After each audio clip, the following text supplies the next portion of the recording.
Welcome to The Way the World Works, where the trusted team behind the Tuttle Twins books tackles current events, hot topics, and fun ideas to help your family find clarity in a world full of confusion.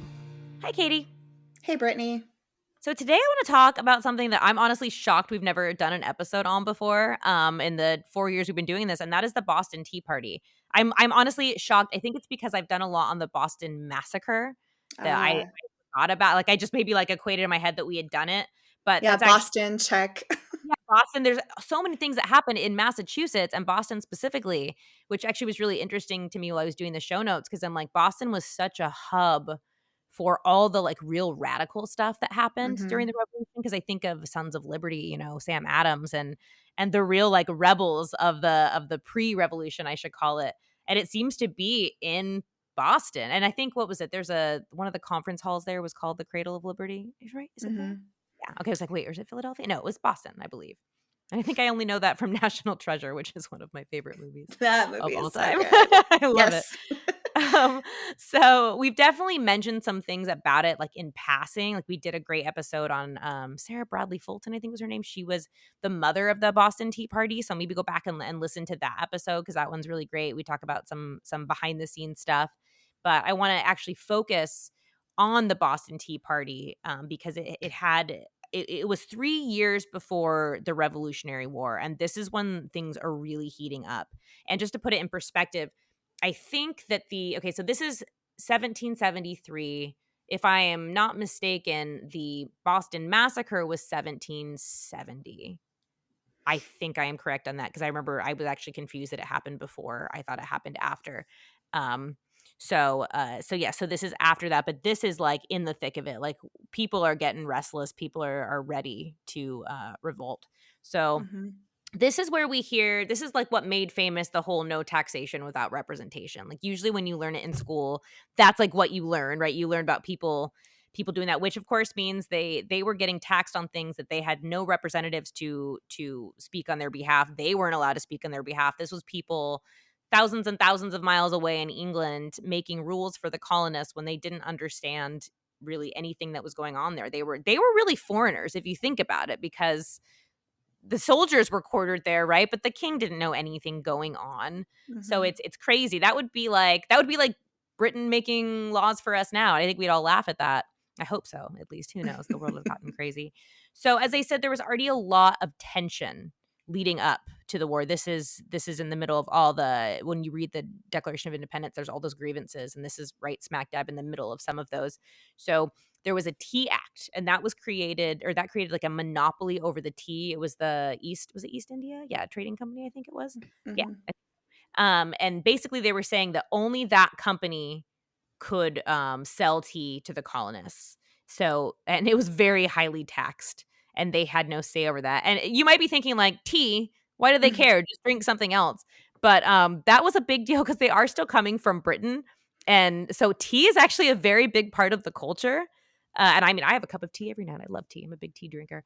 But it's funny to me because, yeah, I know people will say that, but it was one, tea was a very big part of their lives. And two, it was the principle of the matter, right? They shouldn't have had to be forced to buy tea from one company and they shouldn't have been taxed like crazy for it. And so that really angered them. So December 16th, 1773 in Boston, it's very cold. Very, very cold. Um, the colonists, some of them, not all of them, this small group engaged in this act of political protest. And they went down to what was called Griffin's Wharf, and they were dressed as Mohawk Indians. So they had face paint on. And if you remember the mother of the Boston Tea Party episode, she was the one that helped do their makeup and then helped them take it off really quick. And the reason they did that was not to blame it on Native Americans. All they did that because you have to remember if they had been caught doing that. I don't know if it would have been treason, but it may have been. The laws were so strict then. I forgot to look into that, but it would have been highly illegal. They would have, at bare minimum, been arrested, and they would have been tried by, British courts, not by a jury of their peers. So they dressed up like Indians. They boarded 3 British cargo ships that were in this wharf, and they dumped 342 crates of tea into the water. And like I said, if they had been caught, it would have been real bad. So they ran to this Sarah Bradley Fulton, her brother's house, and that's where they kind of hid for a while. And luckily, no one was caught, to my knowledge. So They got away with That's that. I think that's an interesting aspect of it and something that I just learned recently when I was kind of doing research on it because it was just the 250th anniversary. So I was brushing up on my Boston Tea Party knowledge and there's this kind of idea that it was this very spontaneous event, but it wasn't. It wasn't spontaneous. It was well planned, and not only was it well planned, but it was also there was a lot of crowd involvement, right? Like you have to think how even the people who didn't dress up, who didn't physically board the ships and dump the tea, they didn't say who it was. They didn't run and go get the soldiers and say like, "Oh, my neighbor, I saw him put on that costume." Like this was a community act. People were supportive of this, and they were, everybody was fed up. It was a very high stress um, you know the tax and the being forced to buy this one kind of tea was that the proverbial straw for these people. And I think you're right, even if it wasn't an act of treason, certainly the stress between the colonists and the British soldiers was palpable to everyone. So I imagine it would have been potentially violent, potentially pretty bad. One thing that you actually just made me think of is you're right, like nobody ratted on them, and not everyone in every community was pro-revolution. So Right, that's right. interesting that even if they weren't like, let's rebel, they were still like, I'm not going to rat out my neighbors, which is funny when you compare it with today with people ratting out their neighbors for not following COVID, restrictions or I things like that. know. But now we rat on each other where it used to be, even if we didn't agree, we protected our communities. Right, So or we that's protected interesting.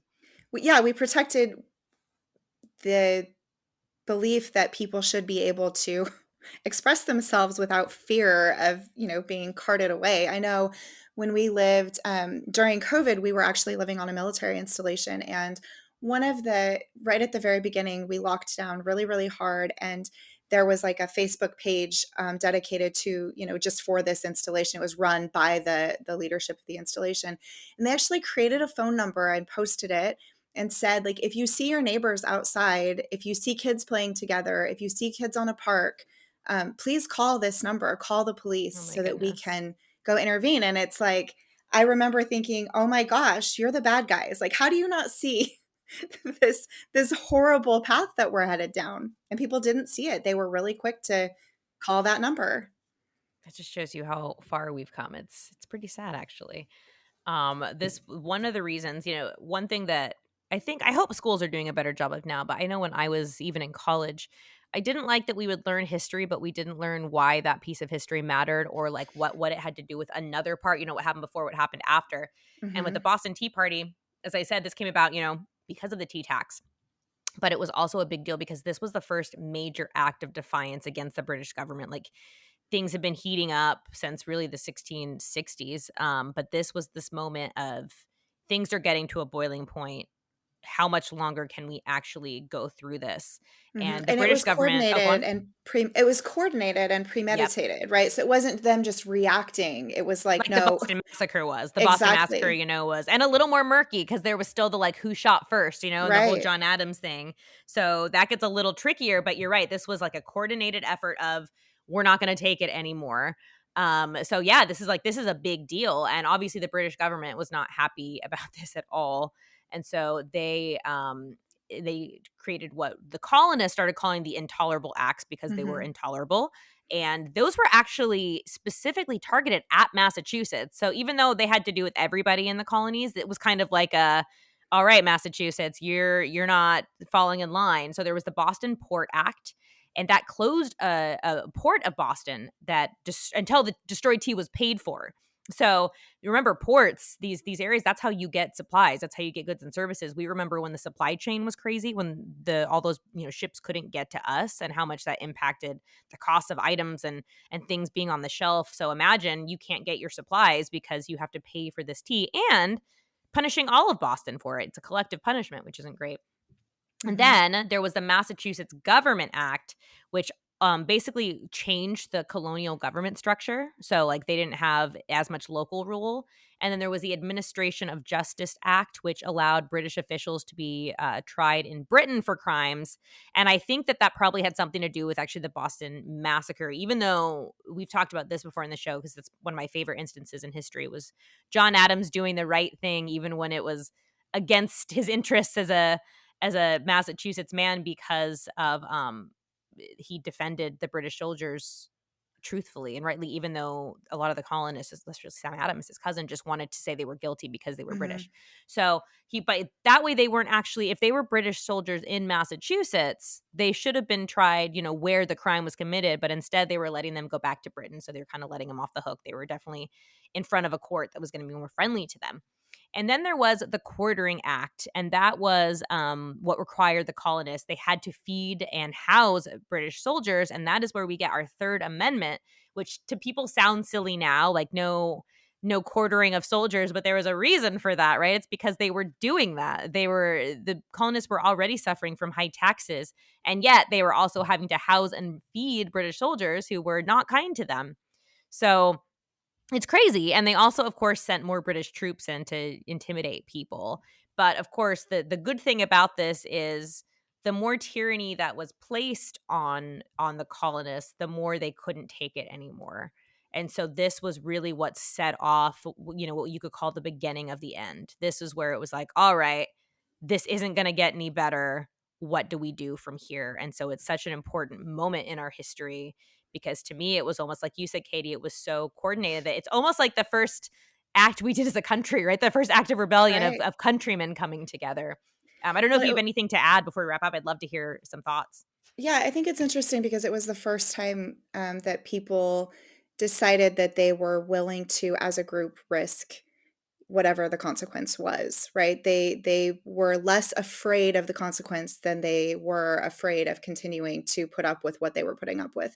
And I think that it's interesting to learn about the Boston Tea Party because I know when I was talking about it with some of my kids the other day, my son was like, "Well, what makes," I forget how he asked it. What makes, uh, I don't think he used the word revolution. We were talking about, maybe a conflict in another country. I can't remember now, but he was asking like, well, how do you know who the good guy is and who the bad guy is when there is a revolution or, Hmm.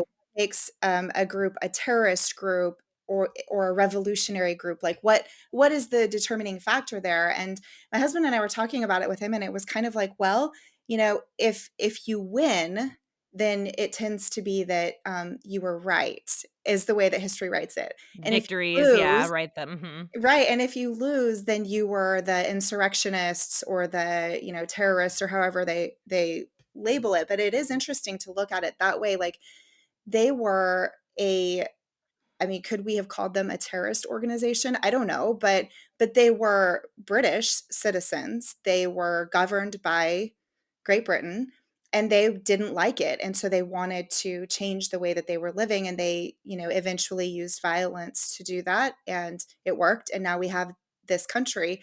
But it's an interesting lens to look at, conflicts that we see other places in the world historically that we have seen and it's just something to think about.